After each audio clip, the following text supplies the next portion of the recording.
Assalamualaikum warahmatullahi wabarakatuh. Om Swastiastu, Om Awisnamostu Namo Sidam. Salam sejahtera bagi kita semua. Salam kebajikan. Muhammad Rafdan Hakiki, Rizka Handayani, Aswan Halim, Afif Atoilah, dan Siti Nadroh, SAGMAG selaku dosen pengampu. Video ini dibuat oleh kelompok 7, mata kuliah Hindu-Buddha di Indonesia untuk memenuhi tugas akhir.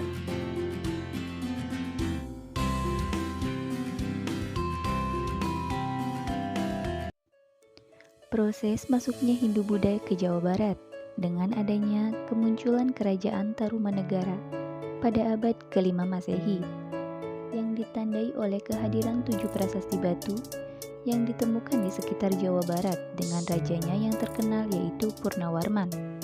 Namun kapan dan di mana tepatnya kerajaan ini berdiri belum dapat diketahui secara pasti. Periode abad ke-6 sampai 7 Masehi adalah puncak pertumbuhan agama Buddha di Batu Jaya yang tampak dari banyaknya bangunan stupa dan bangunan lainnya yang didirikan pada perkembangan Buddhisme di wilayah tersebut. Selain beberapa peninggalan candi dan prasasti, di Jawa Barat juga terdapat vihara tertua yaitu Vihara Satya Budi yang terletak di Bandung. Awal mula dibangunnya Kelenteng Satya Budi dimulai dari kedatangan warga Tionghoa ke kota Bandung, Jawa Barat. Karena mereka membutuhkan sebuah tempat ibadah, saat abad ke-19, Belanda melarang warga Tionghoa untuk bermukim di daerah Priangan. Namun setelah penguasa Belanda mengeluarkan kebijakan baru, daerah Priangan kembali dibuka lagi. Warga Tionghoa untuk bermukim dan menetap di sana, saat itulah kelenteng ini dimulai dibangun. Bangunan Kelenteng Satya Budi ini dibangun dengan gaya arsitektur Tiongkok. Saat itu, mayoritas warga Tiongkok Selatan mulai menetap di sekitar Kelenteng Satya Budi ini. Maka Kelenteng Satya Budi ini telah menjadi bagian yang tak terpisahkan dalam kehidupan mereka. Bangunan Kelenteng Satya Budi ini juga merupakan wujud rasa syukur kepada leluhur yang dianggap sebagai pelindung karena telah melindungi mereka mengarungi samudera sehingga tiba di sini.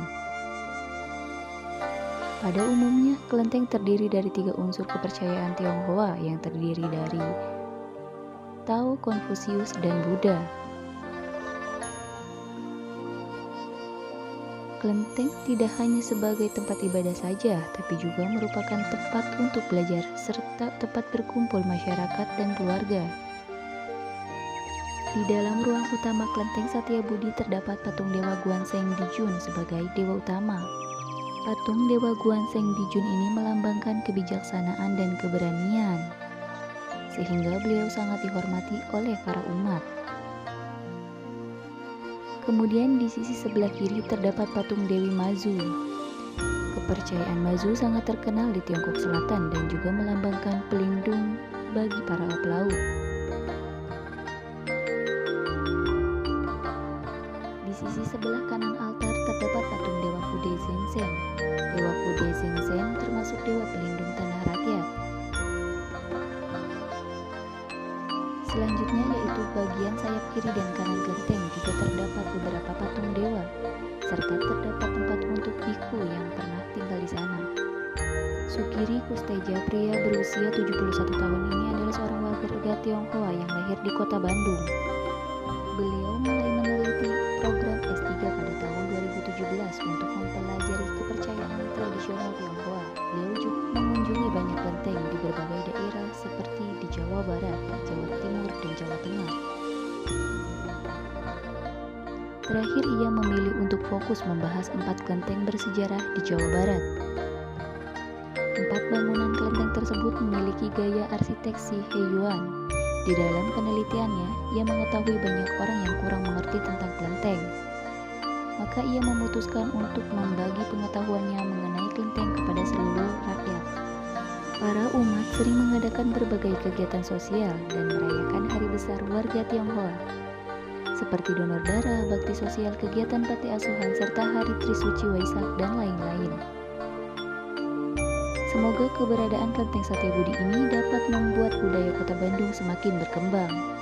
Tujuan pembangunan kelenteng ini adalah untuk memberikan sandaran batin kepada masyarakat, agar kehidupan mereka menjadi lebih damai dan bahagia. Selanjutnya terdapat pura tertua di Jawa Barat, yaitu Pura Agung Wiralokanata yang terletak di Bandung.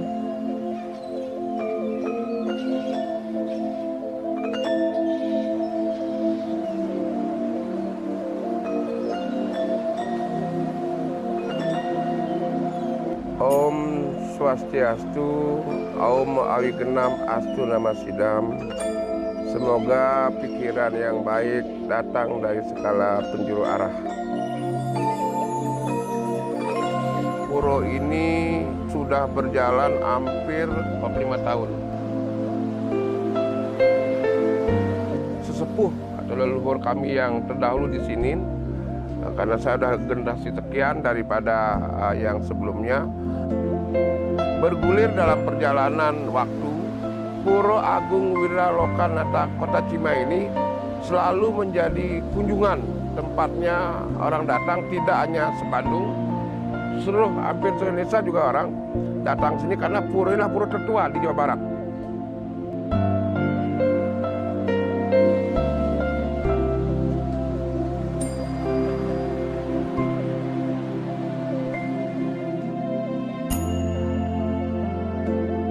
Pura Agung Wiralokanata dibangun pada tahun 1978.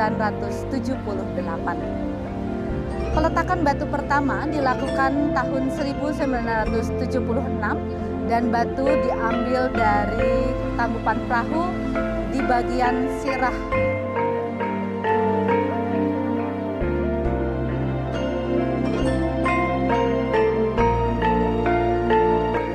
Pura Agung Wiralokanata terdiri dari Tri Mandala.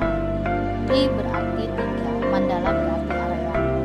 Mandala yang paling luar adalah Nista Mandala, yang tengah Madya Mandala, dan yang paling dalam adalah Utama Mandala. Dari Nista ke Madya dibatasi oleh Candi Benta, sebuah bangunan yang disimbolkan sebagai gunung dan memiliki pintu yang lebar. Sedangkan dari Madya ke Utama Mandala dibatasi oleh Kori Agung atau Candi Puro. Di tengah Kori Agung terdapat 3 pintu yang hanya akan dibuka ketika upacara besar, dan di atas pintu yang tengah ada boma yang menyimbolkan agar umat yang akan memasuki Utama Mandala meninggalkan kerakusan, keegoisan, nafsu dan sebagainya, tidak dibawa ke Utama Mandala. Untuk memasuki Utama Mandala, maka kita mempergunakan pintu yang kecil berada di samping kanan dan kiri dari Kori Agung.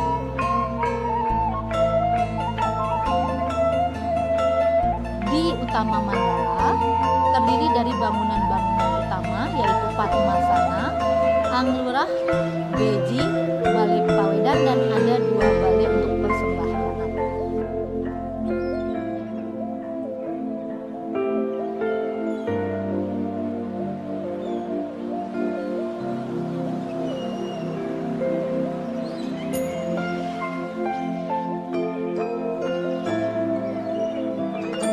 Akhir kata kami tutup dengan Paramasanti. Om Santi, Santi, Santi.